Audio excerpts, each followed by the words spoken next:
Hey guys, it's Chef Jason, your Ace Hardware grilling expert. I am excited for today's video because it is all about hot cocoa bombs. That's right, the grill expert is getting on the bandwagon and we're gonna show you today how to incorporate the Traeger into hot cocoa bombs hanging out in our kitchen. We've got a little bit of fridge time today, but I am super excited because we're working in some major barbecue coolness. We've got our Grill Mark basting set that's coming into play today, not just for barbecue sauce, that's right, it's for melting chocolate and rocking some amazing hot cocoa bombs. We're excited that you're here with us. Let's get cooking.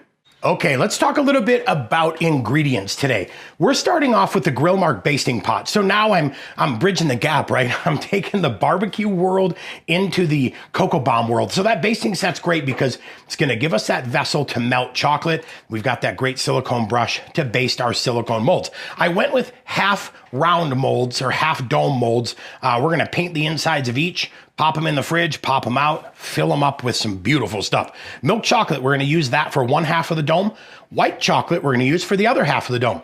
Now, we're gonna fill them with some pretty bougie, some fancy, some chef touch ingredients today. We're using the I Love Marshmallow Cocoa Mix because marshmallows. Then we're gonna add a piece of world's finest caramel chocolate into a couple of these, and then we're gonna add a piece of our earth salt caramel in there as well. The mug, that's gonna hold this beautiful creation right there, those Yetis. So you can pick the super cool tall mug, or you can pick the super cool little mug, but I'll tell you what, the beauty, I'm taking this show on the road. So let's head out, let's get that Traeger fired up first, get everything set and ready to go, and then it's time to make cocoa bombs. All right, we've got the grill all clean. The Traeger is dialed in. We've loaded it with reserve blend pellets. Now we're gonna set that temperature for 225 today. That's gonna be that perfect temp, get that chocolate melted, and then we won't have to worry about scorching it. Now, if you notice too, I've got my grill grate in the highest position. So we are ready to melt some chocolate. All right, we are rolling smoke, so I'm at 225 degrees. I'm gonna go ahead and set those in there. Now, the cool thing about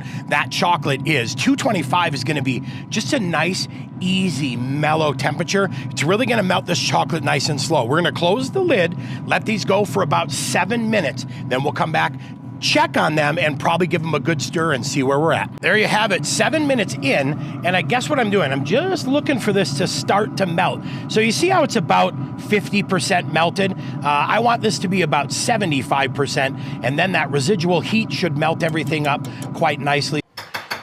All right, so your chef's tip of the morning, refrigerate your mold for just a little bit, right? Because that's gonna come in handy. It's gonna help when it comes time to paint this, help that chocolate congeal and harden just a little bit faster. You can see that's already doing that. Now, I'm gonna go a little bit thicker on this, right? Because I don't want those hot cocoa spheres to break. So just kind of give it a visual inspection. What you want to do, you guys, is make sure, see when it starts to turn dull, you can see right in there, that guy's a little bit dull. Maybe we'll paint it again. But once that chocolate starts to dull, we will be ready for coat number 2. We're gonna do the same thing here. This is our milk chocolate. And again, we're just painting carefully the inside of our spheres. We're gonna let these guys harden up a bit too. Yeah, like I said, we're going in the fridge. We want these to be nice and chilled, right? Because we want to be able to have them not break when it comes time to release them from the molds. So I'm gonna do my final coat. We let these guys sit about 10 minutes after that first coat. Then we did our second coat, let it sit for about 10 minutes, and now we're doing our third coat. Again, like I said, just want these guys thick enough so that they don't break.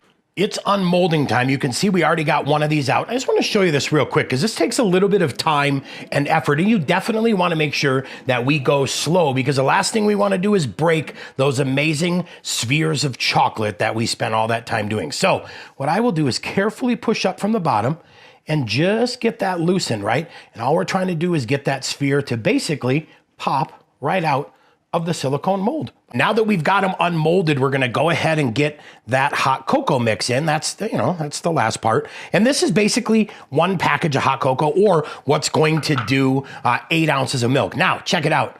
A little world's finest chocolate on there just because. Now I'm gonna take this guy, and I'll bring this over here just so I can show you, but take a little bit of chocolate, and I'm gonna go along the top of this because I need some glue, right? I want to help this guy seal. So we're going to add just a little bit of chocolate around the edge, get that all set and ready to go. Now we'll turn it upside down And we'll just push it a little bit, right? Want it to make sure it's on there. And I'll take a little bit of chocolate on my finger and rub it around the sides. Make sure we get everything sealed because we don't want anything to leak yet. I'm going to paint a little bit more on here, right?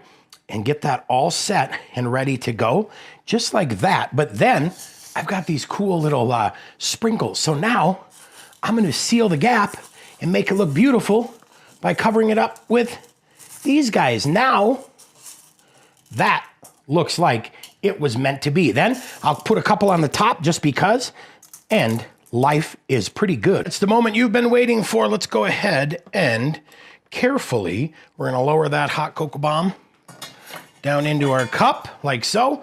We have our milk.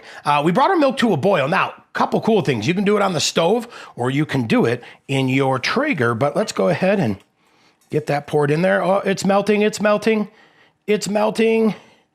Look at that. That is totally amazing, right? And the cool thing, I've got a 14-ounce Yeti, 8 ounces of water. I got my hot cocoa bomb. Give it a stir. Oh, look at that. Marshmallows, white chocolate, hot chocolate, and more. This is so cool. Yeah, how do you get amazing recipes like this and more? I'll tell you what, make sure your post notifications are on and subscribe to the Ace Hardware YouTube channel because this right here, look at. That cocoa bomb is absolutely crazy. Now, you saw us pour the milk on there, nice and hot. It melted that chocolate. It even melted the world's finest caramel chocolate that was inside. Super cool, you guys. Thanks so much for hanging out with us. This is a great recipe. For more recipes like this and some other fun dessert items you can do on your grills, be sure to click the videos at the end of today's video to grab some cool content from your friends at Ace. I will see you soon. Actually not, because I'm going to drink this hot cocoa and then I'm probably going to take a nap. Cheers. Seriously, the mini marshmallows. Yeah, this is so fantastic.